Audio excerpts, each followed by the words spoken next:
Nagbabalik ang Idol Kids Philippines, kung saan nakikilala ng Kiddie Hopefuls ang iba pang mga bata na katulad nila. Just like these two who shared heartwarming stories about their parents in heaven. We have something in common pala na our parents are single parents lang. You know, my most favorite memory of me and my dad is nung nag-karaoke kami at alam mo yung karaoke na may score? Yeah. We got 100 and we both sang and we were like so happy. I think my favorite memory of my mom is her cooked meals when she cooks like Bicol Express. Iba talaga yung cooking ng mothers, diba? Yes. What a way to honor their parents' memories. Kaya naman para kay Yan, ipagpapatuloy rin niya ang paborito nilang hobby ng ama by singing for us on the Idol Kids stage. My name is Sian Kate Atienza, and you can call me Yan. I am 12 years old from Bacoor, Cavite. Sa pamilya ko po, nung buhay pa po yung tatay ko, he's the one that taught me how to karaoke, tapos nanonood din po ako.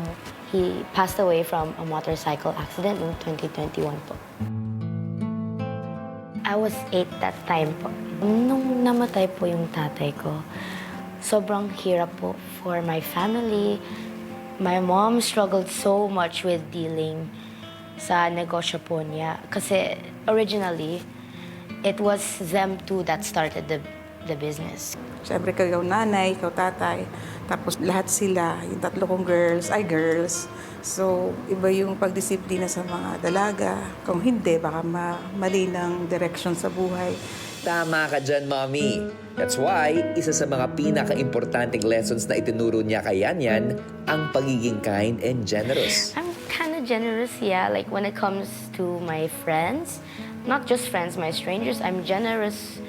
Pangarap ko pong matulungan yung pamilya ko by becoming a successful and sikat po na singer. Pag hindi, komedyante na lang. Sige, I love you. You know that from the start.